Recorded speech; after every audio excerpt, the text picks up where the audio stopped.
of revolution. In causes को mainly हम 3 parts में डिवाइड कर सकते हैं, एक पॉलिटिकल कॉज, एक सोशल कॉज और एक इकोनॉमिक कॉज। तो पहले देखते हैं पॉलिटिकल कॉज, जिसके कारण फ्रेंच रेवोल्यूशन इग्नाइट हुआ था। पहला तो ये हो सकता है कि the raja was very weak willed, उसका कोई डिसीजन मेकिंग पावर नहीं था, कैसे डील करना है पड़ोसी कंट्रीज से, क्या डिसीजंस लेने हैं अपने कंट्री के लोगों के लिए, कंट्री के लिए, उसे इन सब से कोई मतलब नहीं था या उसे इन सब का कोई एक्सपीरियंस नहीं था। उसके एक्शन से ऐसा लगता था लुइस 16 के कि जैसे उसे अपने प्रजा की प्रॉब्लम्स का पता नहीं है, या अगर पता भी है तो उसको लगता था कि चलो यार हम पार्टी करते हैं, क्या करना है प्रजा का। ऐसा कुछ मैसेज जा रहा था उसकी प्रजा को, उसके लिए, जिसकी वजह से प्रजा में बहुत ही ज्यादा डिसकंटेंटमेंट फैला हुआ था। उसकी वजह से प्रजा को लगता था कि ऐसे राजा होने का क्या फायदा है जो हमारे लिए कुछ कर ही ना सके, सिर्फ अपनी ही पार्टीज करता रहे। तो पहला कॉज तो पॉलिटिकल में ये था कि raja was very indecisive towards the policies for the welfare of its praja. दूसरा पॉलिटिकल रीजन हम देखेंगे तो ये भी हो सकता है कि फ्रांस ने अमेरिकन रेवोल्यूशन के टाइम में अमेरिका की मदद करी। अब भाई अमेरिका की मदद तो कर दी, मदद ऐसे ही थोड़ी होती है, उसके लिए वेपन्स लगते हैं, आपके सोल्जर्स जाते हैं, आपको पैसे देने पड़ते हैं, मतलब आपकी पूरी एम्यूनिशंस होती हैं, सोल्जर्स को खाना पीना जाता है, सब कुछ जाता है, तो उसके लिए पैसे भी तो लगते हैं। तो मदद कर दिया अमेरिका की, वेरी गुड, अमेरिका ने क्लैपिंग कर दिया।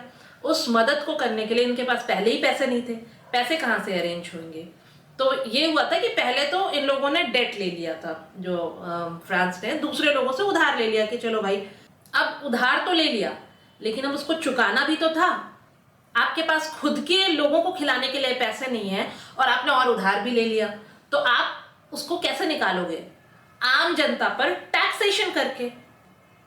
तो ये जो अमेरिका की मदद करने के लिए उधार लिया और उसको चुकाने के लिए जनता के ऊपर और टैक्स लगा दिया, पहले ही वो बहुत टैक्स से घिरे हुए थे, और टैक्स लगा दिया, इसके कारण भी लोगों में बहुत ही ज्यादा डिससैटिस्फैक्शन फैला हुआ था राजा के लिए। तीसरा पॉलिटिकल कॉज हो सकता है, ये एक्चुअली पहला होना चाहिए कि सबसे पहले तो राज्य को चलाने के लिए आपके पास पैसे होने चाहिए ना। स्टार्टअप तभी तो कुछ चीज करते हो जब आपके पास पैसे हो। जब ये लुइस 16 भाई साहब राजा बने थे, इनके पास तभी से पैसे नहीं थे। पुराने जमाने के जो वॉर्स थे, इनके दादा परदादा पापा ने लड़े थे, उसमें लड़ लड़ के ये फ्रांस वाले इतने गरीब हो गए थे कि जब लुइस 16 ने राज्य संभाला तो उसके पास खजाना ही नहीं था, वो कहां से प्रजा की वेलफेयर करेगा। तो ये तो थे पॉलिटिकल कॉजेस। अब हम देखते हैं social causes. Actually French revolution के टाइम पर जो भी कॉज फ्रेंच रेवोल्यूशन के देखोगे, सब ले दे के एक ही चीज पर आते हैं कि टैक्स ज्यादा था, टैक्स ज्यादा था, कॉमनर्स पिस रहे थे, जो लोकल पीपल है उनके ऊपर ये टैक्स लगा, वो टैक्स लगा, इस पे टैक्स लगा, उस पे टैक्स लगा, और राजा लोग सिर्फ मौज कर रहे थे। हर सोशल, इकोनॉमिक, पॉलिटिकल आप कोई भी कॉज देखोगे, eventually it leads to more tax on people, और उसकी वजह से फ्रेंच रेवोल्यूशन हुआ। सोशल कॉजेस में हम सबसे पहले देखेंगे कि वहां पर एस्टेट्स थे, मतलब जो हायरार्की होती है ना, वो 3 पार्ट्स में डिवाइडेड थी। उसमें क्लर्जी, क्लर्जी मतलब जो प्रीस्ट थे, जो पादरी लोग होते हैं, क्योंकि तब ना रोमन कैथोलिक चर्च बहुत पावर में थी, बहुत ही ज्यादा पावर में थी। नोबिलिटी, जिसमें वो लोग इंक्लूड होते थे जो स्टेट ऑफिशियल्स थे, मतलब जो एडमिनिस्ट्रेशन में काम करते थे, जो राजा के कोर्ट में थे, वो नोबल पीपल थे, या राज परिवार से रिलेटेड रहते थे, वो नोबल थे। और थर्ड एस्टेट जो थे वो कॉमन प्रजा, जैसे उसमें हो गए आपके लॉयर्स हो गए, नॉर्मल पीपल हो गए, बिजनेसमैन हो गए, आपके इवन मजदूर हो गए, लैंडलेस लेबर्स हो गए, फार्मर्स हो गए, ये सब थर्ड एस्टेट में थे। और फर्स्ट और सेकेंड एस्टेट वालों को कोई टैक्स नहीं देना पड़ता था। जो नोबिलिटी और क्लर्जी थी उनको कोई टैक्स नहीं देना पड़ता था। सारा टैक्स कौन पे करता था? थर्ड एस्टेट वाले। तो जब भाई ये हुआ कि अमेरिकन रेवोल्यूशन में मदद किया, उधार चढ़ गया, पहले ये लोग टैक्स पे कर रहे थे और टैक्स दे दो। और जब वहां ऐसा हुआ कि एक बार क्रॉप फेलियर हो गया था, तब भी टैक्स कौन देगा? थर्ड स्टेट वाले, सारे टैक्स थर्ड स्टेट वाले। अच्छा, और ऐसा भी नहीं था कि बेचारे थर्ड स्टेट वाले टैक्स दे रहे हैं तो फर्स्ट और सेकेंड स्टेट वाले थोड़ा सा मतलब सिंपैथी दिखाए, कुछ दिखाए या अपनी तरफ से थोड़ी मदद करें, कोई मतलब नहीं है उनको सिर्फ पार्टीज करनी है। और मतलब उनका दिख रहा था कि उनके एक्सपेंडिचर कहाँ हो रहे हैं। यहाँ पर लोग परेशान हैं, लोग भूखों मर रहे हैं, भूखमरी आ रही है, कुछ नहीं। सेकेंड स्टेट फर्स्ट स्टेट आए दिन पार्टी करते हैं, आए दिन उनके शौक पूरे होते रहते हैं। तो बहुत ही ज्यादा डिसकंटेंटमेंट था लोगों को ये एस्टेट सिस्टम से। एस्टेट में भी किस लिए? नॉर्मल एस्टेट रहता तो कोई प्रॉब्लम नहीं थी, एस्टेट सिस्टम में भी थर्ड एस्टेट को टैक्स देना पड़ता था। कोई भी प्रॉब्लम आ जाए ये मैसेज होता था कि थर्ड एस्टेट पर टैक्स पुट करना है, क्योंकि सरकार को बहुत ज्यादा पैसों की जरूरत है। एक और कॉज था फ्रेंच रेवोल्यूशन का, जिसको कहते हैं एब्सोल्यूटिज्म। राजा का पूरा पार था, पूरा पार। राजा जो चाहे वो पॉलिसी ले सकता है, सब कुछ राजा को ही डिसाइड करना था।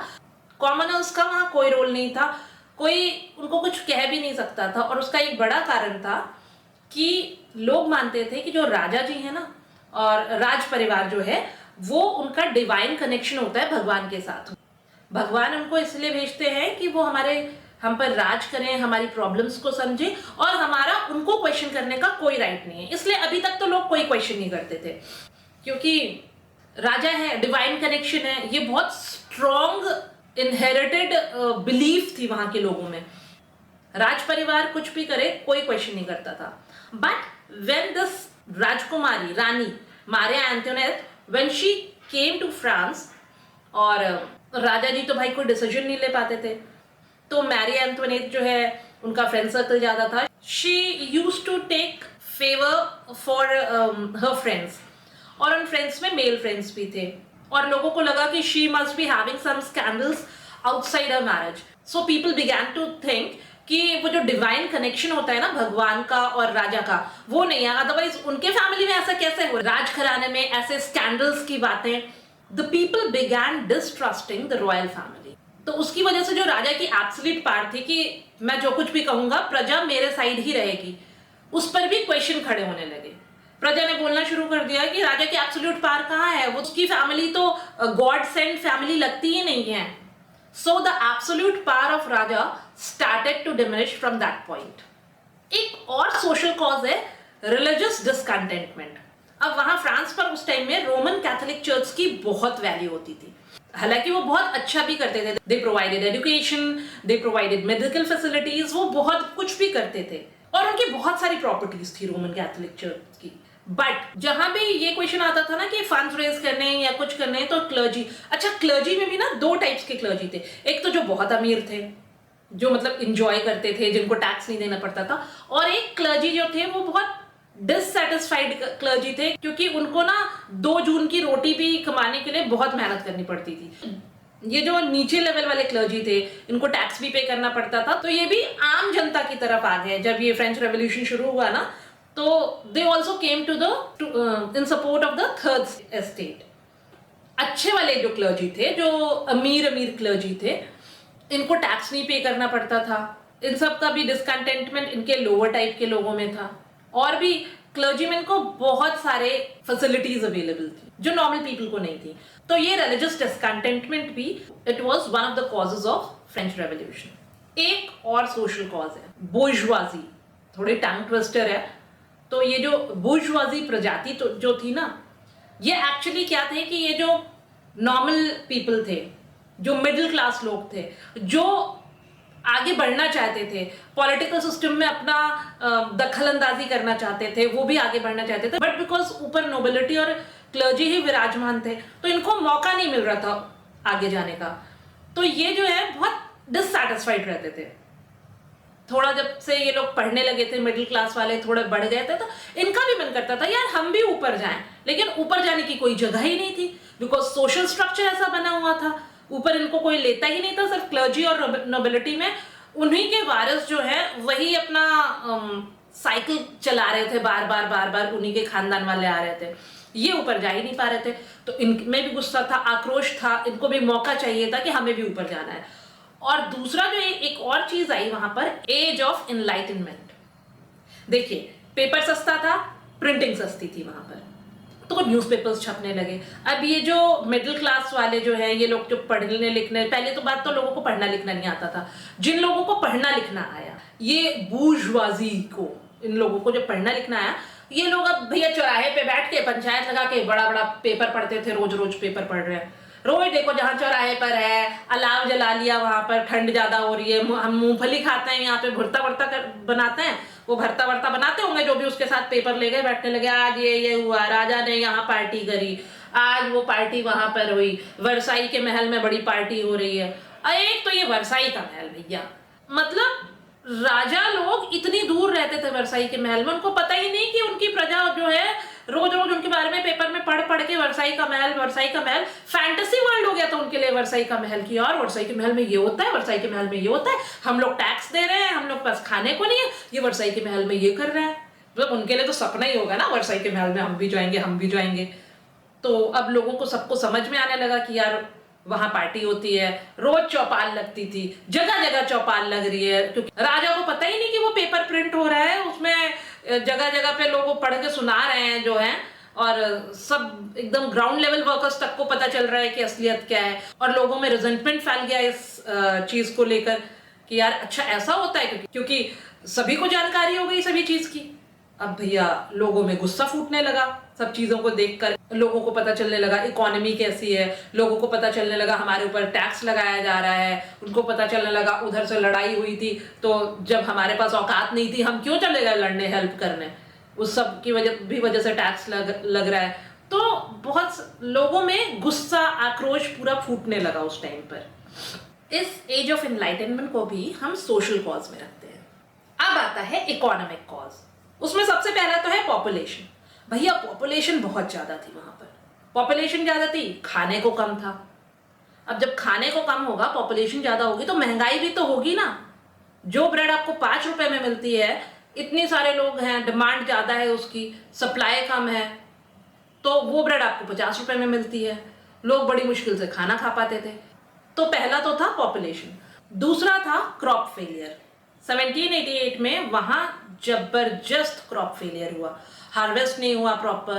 एक्चुअली इसको सबसिस्टेंस क्राइसिस साइकिल कहते हैं, जब साल दर साल आपका ड्राउट की वजह से, कुछ चीजों की वजह से क्रॉप्स नहीं हो पाती हैं, उसके कारण से लोगों को खाना नहीं मिलता है, फूड शॉर्टेज हो जाती है। तो ये सबसिस्टेंस क्राइसिस का जो साइकिल था, ये फ्रांस में चलता था, और 1788 में बहुत भयंकर अनाज की कमी हो गई, महंगाई बढ़ गई, उस वजह से भी जनता में आक्रोश था। और जब ये लोग गए वहां पर कि रानी साहिबा इनके सामने पड़ी, कि रानी साहिबा ने पूछा क्या चाहिए, ये लोग क्यों प्रोटेस्ट करे, तो उन्होंने बोला इनको ब्रेड चाहिए। तो रानी साहिबा कहती है अच्छा इनके पास ब्रेड नहीं है, ब्रेड मांग रहे हैं, अरे इनको बोलो केक खा लें।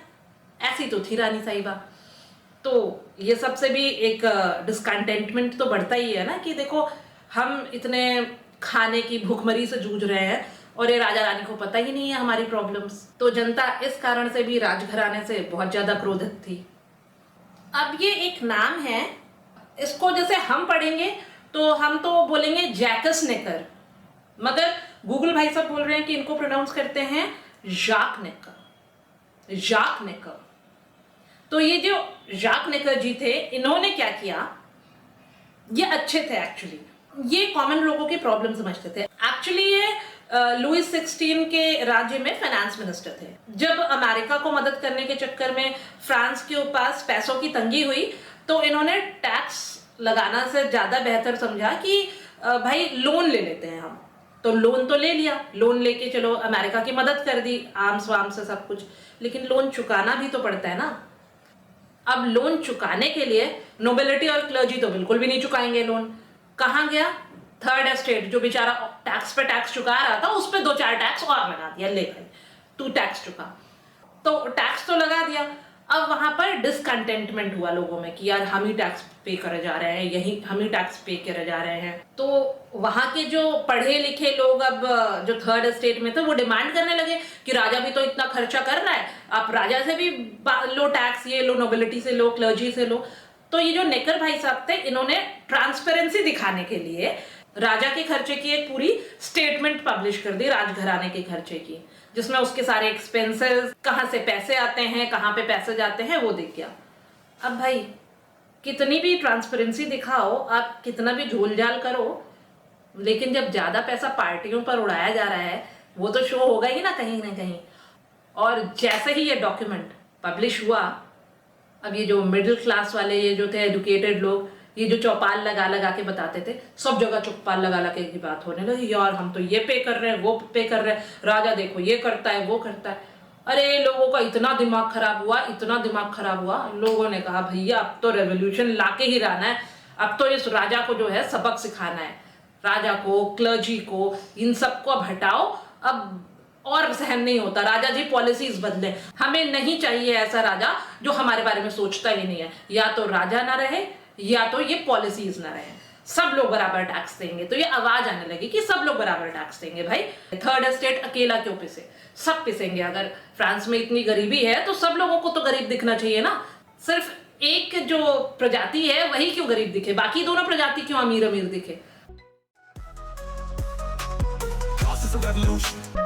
पॉपुलेशन की ज्यादा, फूड स्कैर्सिटी की भरमार की, अमेरिका की मदद चल गया था उधार। फर्स्ट स्टेट करे मौज, सेकंड स्टेट करे मौज, थर्ड स्टेट भरे टैक्स, उनकी जिंदगी हुई पास। एब्सोल्यूट पावर ऑफ राजा से connected divine right at the age of enlightenment को पार, बोर्जवाजी ने भी छेड़ दिया वार। Causes of revolution